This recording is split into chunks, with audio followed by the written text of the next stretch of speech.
Welcome to another episode of The Inclusive Consumer, your favorite podcast covering topics at the forefront of every modern marketer's mind: strategy, social, content, growth, influencer engagement, demographic, psychographic, and of course, my favorite, target marketing. Whether you're a marketing leader or a marketing enthusiast, this podcast is for you.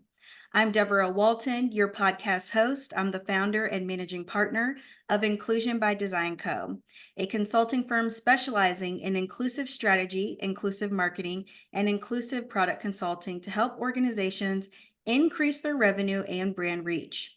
My pronouns are she and her. I am an African American woman with brown skin, dark brown curly hair, dark brown eyes, and I am wearing tan colored glasses, a pink blouse, and a gold pearl necklace in front of a branded background for the Inclusive Consumer Podcast. It is a pink background with the Inclusive Consumer Podcast logo in the top corner. For those of you unfamiliar with that practice, that is a visual description. So we want to ensure that listeners from the blind and low vision communities have an inclusive experience, especially when tuning into this podcast on YouTube. As we get started, I want to take a moment and share a land acknowledgement statement. I acknowledge that I am on the ancestral lands of the Cherokee and Shawnee people. I acknowledge these tribes and nations as the rightful and traditional protectors and caretakers of these lands. I encourage you to learn more about the lands you are currently on and reflect on your own place in this work. This podcast is titled The Inclusive Consumer, and you may be wondering, what is an inclusive consumer? Today's consumers are not going to buy the first product or service that they come across. The modern consumer is inclusive. They care about their identity, they care about their culture, and the identities and cultures of others. And they expect to see companies not only respecting, but also celebrating the dynamic humanity that is reflected in the modern world. Today's modern consumer is the inclusive consumer. So now on to this podcast episode. Today, I'm so excited to be joined by Roy Eduardo Kokoyachuk, the co-founder and principal of ThinkNow, and our topic of discussion is cross-cultural marketing research. Let's get this marketing party started. Let me tell you a little bit more about Roy. Before co-founding ThinkNow, Roy held executive leadership positions at Warner Brothers and Garcia Research Associates, successfully launching Garcia's online market research program and opening several market research operation centers in the U.S. and Mexico. Roy has conducted groundbreaking studies on cultural values and advertising effectiveness, as well as a series of widely cited white papers on multicultural millennials and Gen Z consumers. In 2009, he initiated the creation of the first nationally representative opt-in online market research panel of U.S. Hispanics by developing new panel recruitment and sampling strategies focused on Spanish-speaking Hispanics. Companies such as Honda, Target, and Meta, as well as government agencies, including the U.S. Army, the Center for Disease Control, the FDA, and their ad agencies, seek out Roy's expertise to help craft their multicultural consumer messaging. Roy holds a BA in Communications from the Annenberg School at USC, an MBA in Marketing from the Cal State Los Angeles College of Business and Economics, and a postgraduate certificate in Business Management from the UCLA Anderson School of Business. Roy, welcome to the podcast. Thank you so much. Thank you. Wonderful to have you here today. So let's talk about just a few data points. 72% of consumers are more likely to purchase from brands that demonstrate genuine commitment to diversity and inclusion. 2 out of 3 Americans say that their social values now shape their shopping choices. And Deloitte found that 94% of Gen Z respondents expect companies to take a stand on important social issues. 90% say they are more willing to purchase products that they deem beneficial to society. So let's dive into the conversation. Roy, I really would love to talk about the market research industry, the voices that are informing strategies. They may be representative, but the decision makers interpreting and implementing those insights remain predominantly homogenous. What are some of the consequences of the lack of diversity in the industry? Yeah, so fortunately, it's a little bit better than when I started. So for those of you who may not know, I'm Argentinian. And so I was born in Buenos Aires. I speak fluent Spanish. And in the late 90s, I was working at Warner Brothers, and I wanted to focus on the growing Hispanic consumer because I was seeing through the Nielsen Hispanic ratings that they were over-indexing in a bunch of Warner properties, and I was trying to get people to pay attention to that. Was not getting much traction at that time.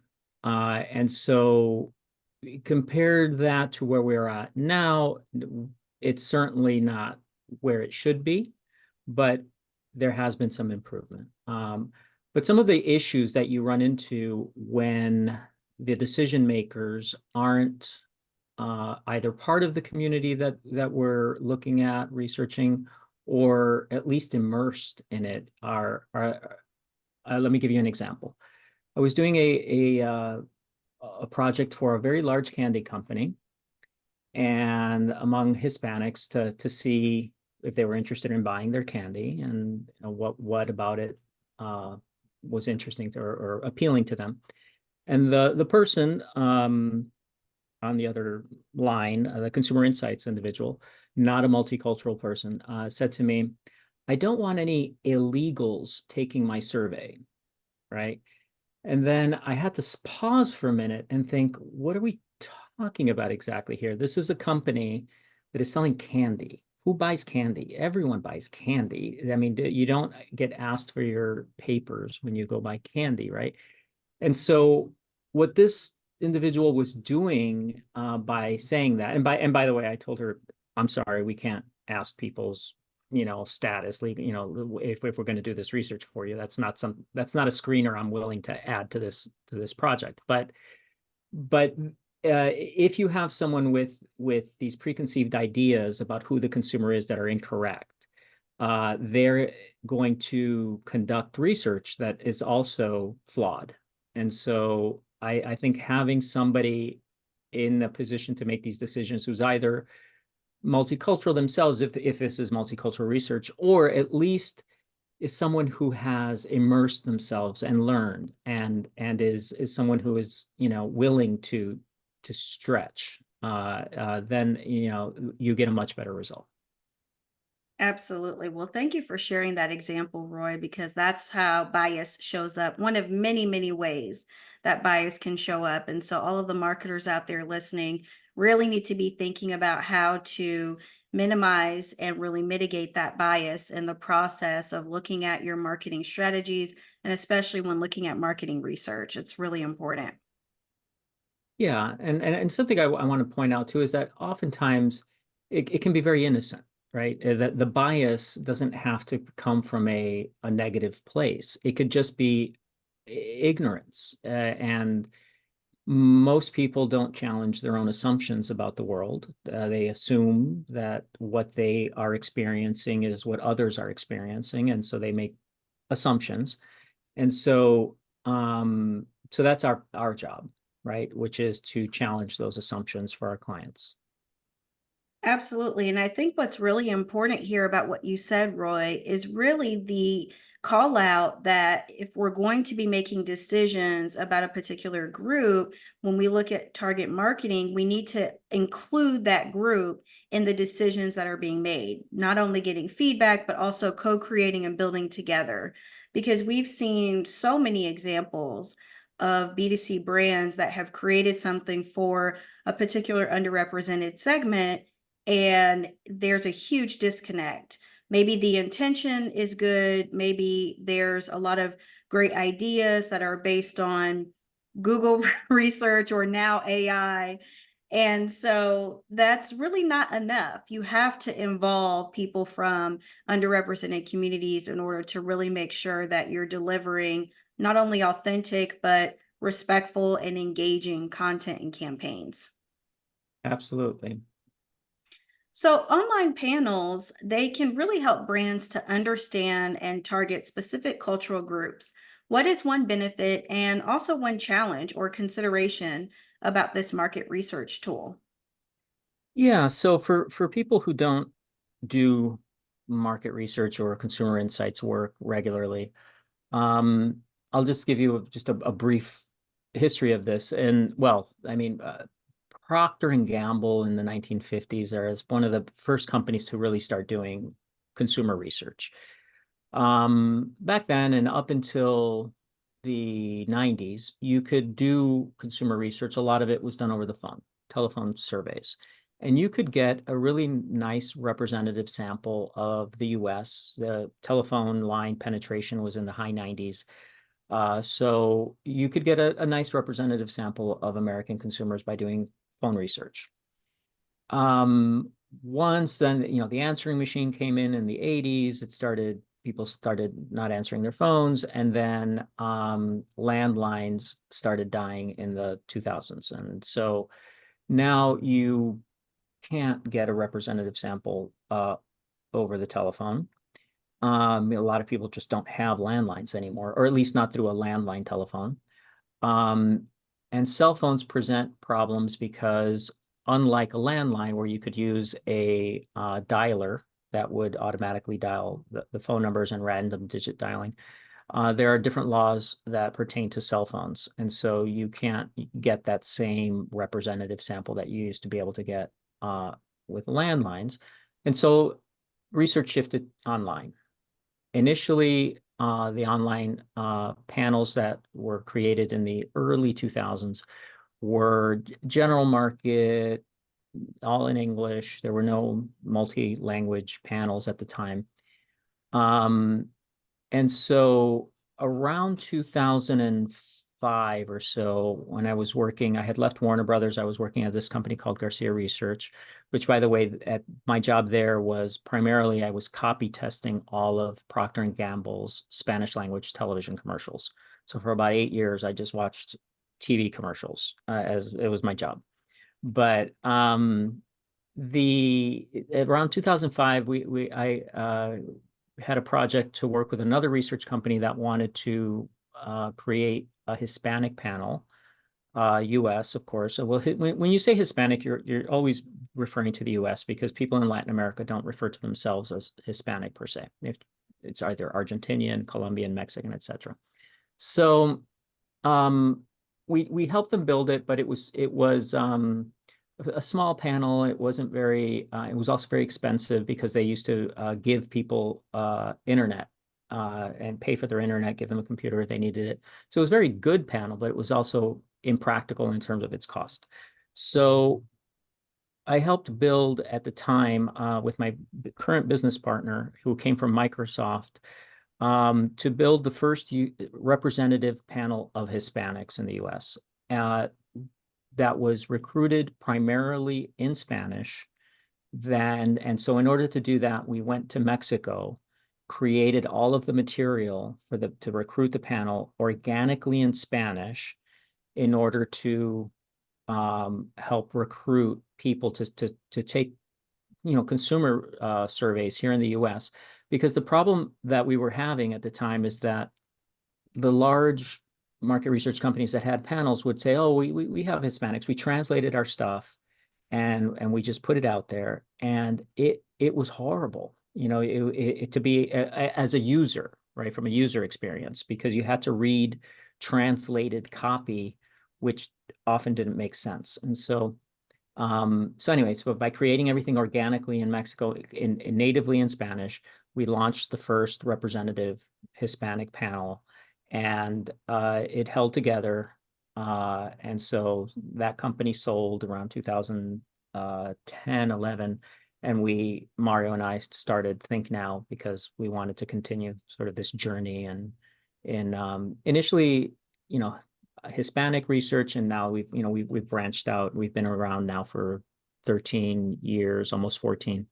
And so it's Hispanic, African American, Asian, multicultural, and sometimes in states like California or Texas, it's just called research because it's the largest ethnic group in California is Hispanic. Same thing in Texas. There are more Hispanics in Texas than there are non-Hispanic whites, for example.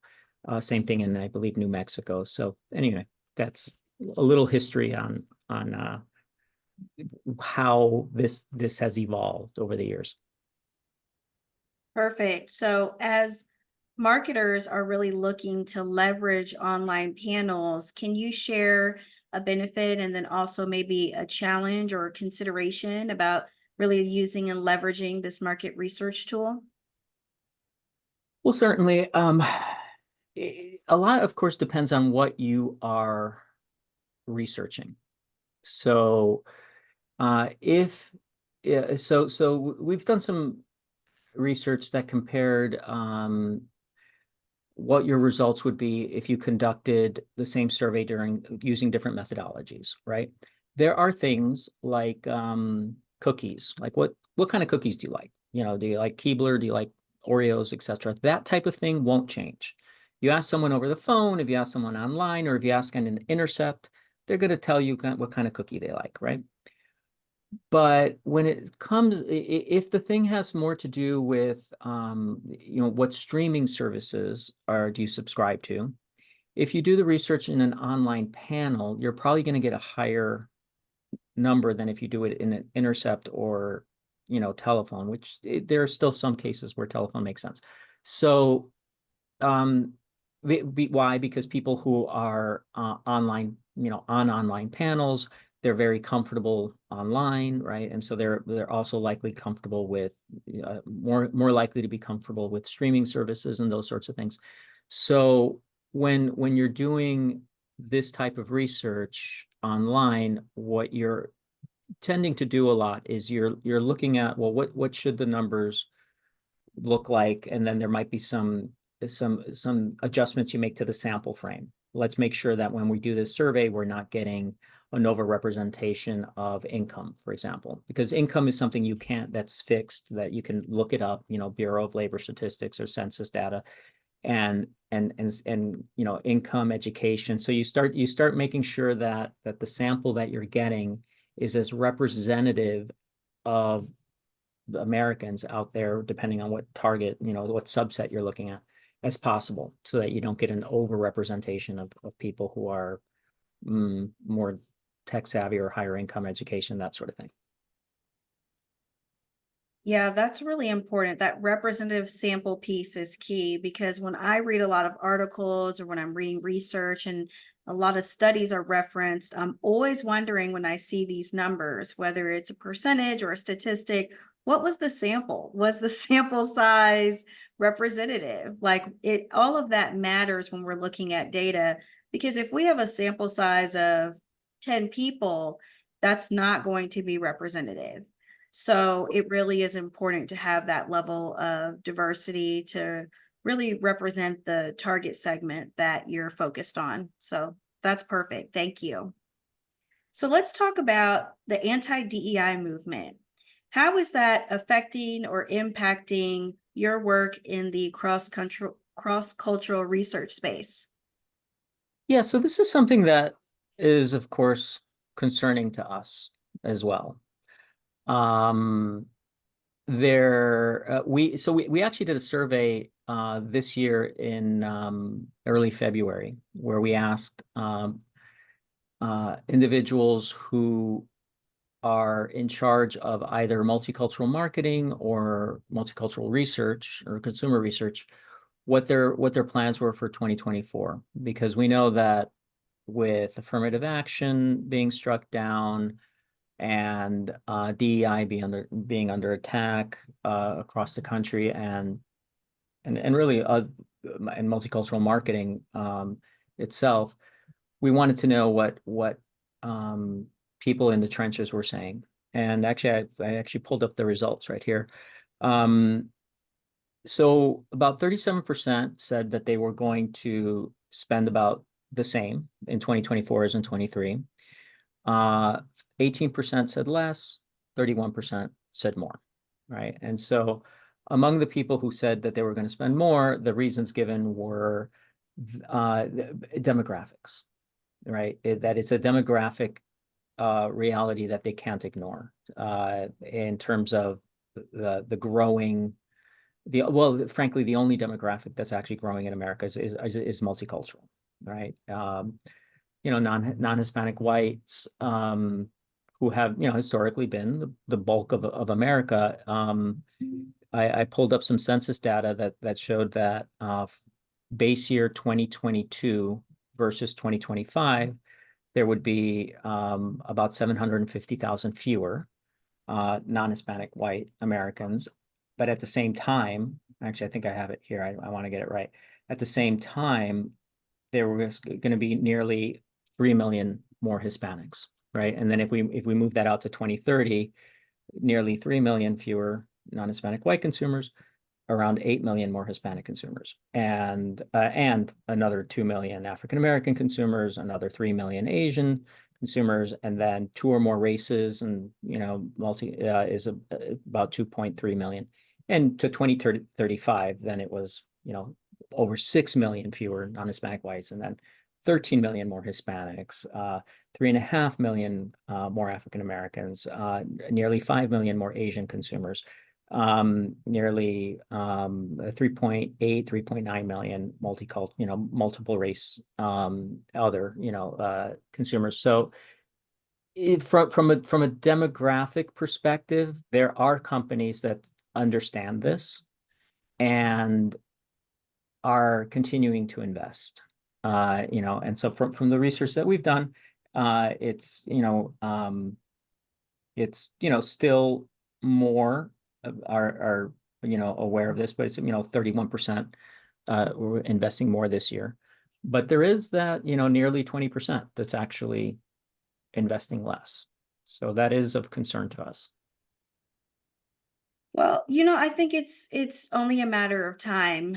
Organizations that are not prioritizing inclusive consumers, inclusive marketing, and the growing demographics really are going to lose revenue. They're going to lose business over time. So when they think about their strategic plan, what things look like in the short term, the long term, and as they're planning for future growth, it's going to be a huge opportunity that they're going to miss if they're not prioritizing the multicultural segment. That's really important, just based on the facts. This is not moral imperative. This is not being nice to people because we're all humans and the human race is the only race that exists. If we take all of that and put it to the side, we're strictly looking at the data, it financially just makes sense to do this.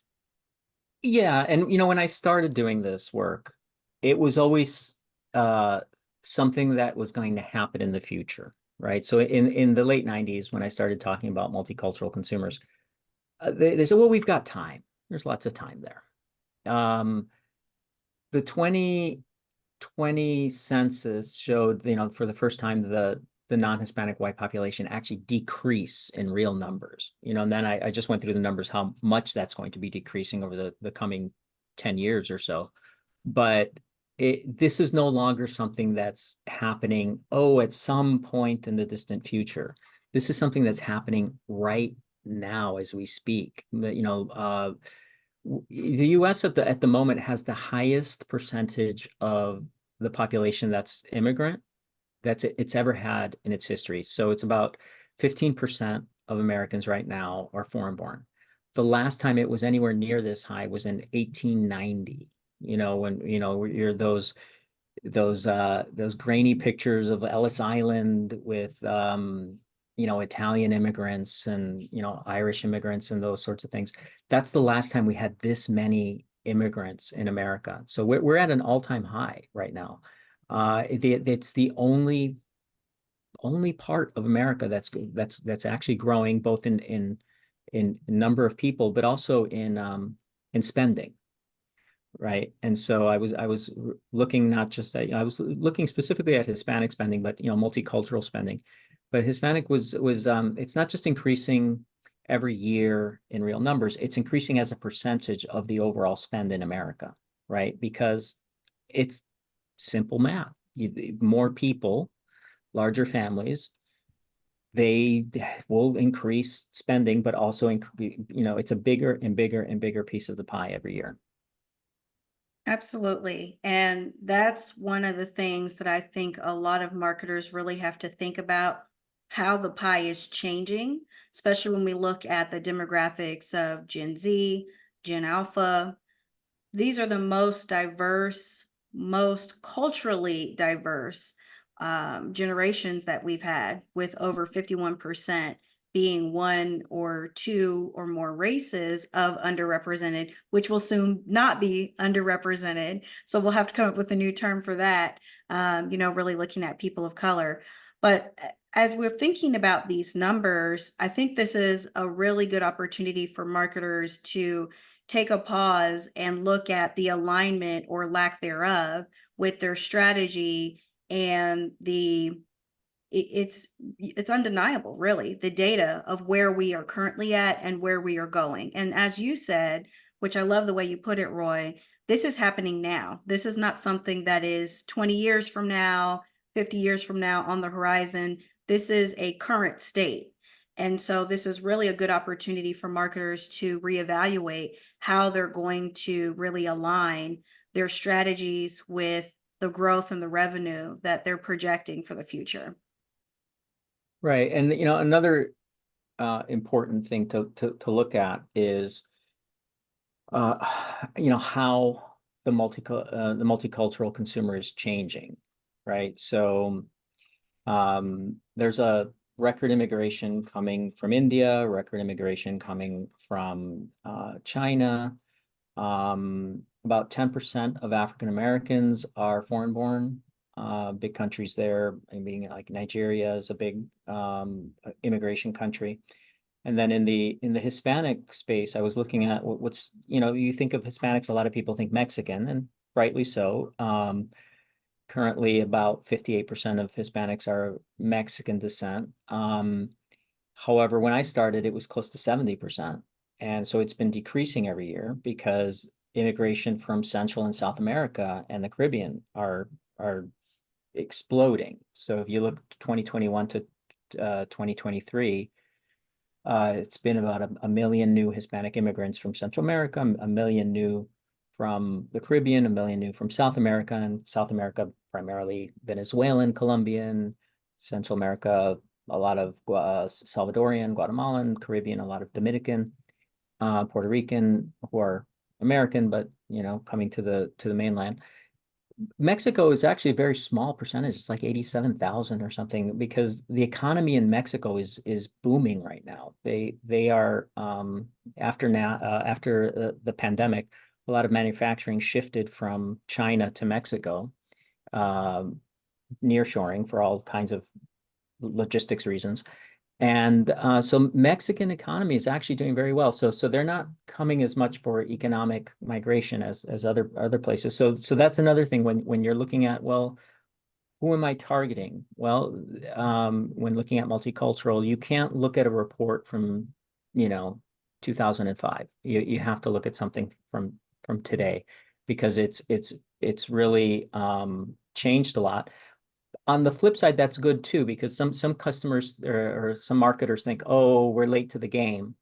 Our competitors started focusing on the multicultural market, 20 years ago, so they've got a leg up. And it's like, true. However, the multicultural market that we have today is not the same one we had 20 years ago. So if you immerse yourself in what the market looks like now, you may actually have a leg up on your competitor, because they may be working like a legacy plan, thinking that, oh, if we just focus on Mexican Hispanics, we'll be fine, or if we only focus on this aspect of the African American community, we'll be fine.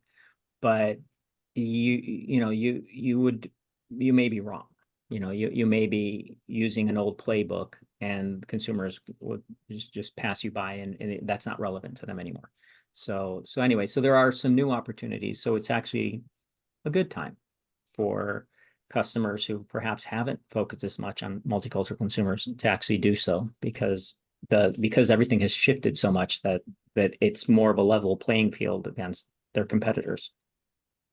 Absolutely. And in the world of marketing, we know that it's fast paced. We know that technology is changing, the data is changing, the demographics are changing. So, really keeping your finger on the pulse, which is what your firm does, Roy, to help customers really navigate that and be looking at recent and relevant information rather than outdated information to build current strategies or future strategies. So that's a great segue into AI. So, really want to hear your perspective on how AI is impacting the future of market research. Yeah, so if you were a market researcher and you went to a conference these days, you're going to hear talk about synthetic sample. And so what that is basically training an AI to behave as if though they were an actual consumer. So you train, let's say, you give it information about the attitudes that, let's say, millennial consumers might have about a range of topics. And then you ask it a new question and it'll answer the new question using the training data to give you your response. So it's creating an artificial survey respondent. So it's synthetic data. We've tested it at this point, and we're not happy with the results yet. It's still not as good as an actual respondent, a real person. But just know that in the coming years, you will start seeing surveys using synthetic respondents. It's coming. Why? Because there's certainly cost implications, but it's also speed. Everything is happening so quickly in this world that if you've got all of that information preloaded into an AI, you can ask it in real time questions as opposed to having to go out into the field and ask real people their opinions. That takes more time. And sometimes, so companies are going to be making that trade-off. They're going to say, well, you know, if we had more time, yeah, we could use real respondents, but we don't have that time. So let's go with these synthetic respondents. So I think that's primarily how our industry is being affected. Where, oh, another huge problem there is training data. It does not have a good track record in terms of multiculturalism, right? So if you're training an AI on what's out on the internet, you're going to get a lot of content that is, you know, created by and geared towards, non-Hispanic white audiences. And then, yes, there have been companies, Mike, I think was it Microsoft that with the AI, or I forget, maybe it was Google, I don't know, where they asked it, well, what does a Nazi look like? And then they had these horrible images of multicultural Nazis, which is also incorrect, right? So it's like they knew that their system was biased because they trained it on all of this biased data. And so then they went to try to fix it, and then they just biased it in another way. So that's something to look out for in AI is um what was it trained on? If it's a bunch of stereotypes that went in to begin with, then you're going to get stereotypes out. And then, yeah, the people can go in and try to fix it, but that also creates a host of problems as well. So where is it all going to land? For the moment, we're using real human beings to answer surveys. And if I could run a test and compare 100 real responses and 100 synthetic and it was the same, okay, fine, you got me. It's true. But I've done that, and I did that recently, and it was not the same. And so we're not quite ready yet. Not ready yet. I think that is the sentiment that a lot of marketers need to think about when just dumping everything on AI rather than leveraging humans, because there's so many nuances. And especially when we think about the diversity of teams that are behind these AI products, it's typically lacking, not always, but most of the time. And so there's still a lot of room for the field of AI to be a reliable source of data. Well, this has been wonderful. Thank you so much for joining the Inclusive Consumer podcast today, Roy. We had a great conversation, and I'm sure that a lot of marketers out there will be inspired and informed by what you've shared with us today. Thank you so much. It was a pleasure. Well, if you want to check out Roy, follow him, or also learn more about his company, ThinkNow, we will have all of the links for you in the show notes. And if you liked this episode of The Inclusive Consumer, please subscribe, write us a positive review, and share it with a friend. And if you need help facing your marketing challenges, maybe you've launched a new product, you're looking to increase revenue, you want to develop a growth strategy, or really just increase your overall brand loyalty, if you're hitting the reset button on your marketing, we can help. Reach out to my team at inclusionbydesignco.com/contact-us, and we're happy to give you a free strategy session with a homepage website audit or a social media profile audit. So we look forward to hearing from you, and we would love for you to tune into the next episode of the Inclusive Consumer Podcast. With that, we'll conclude and see you in the next one. Bye for now.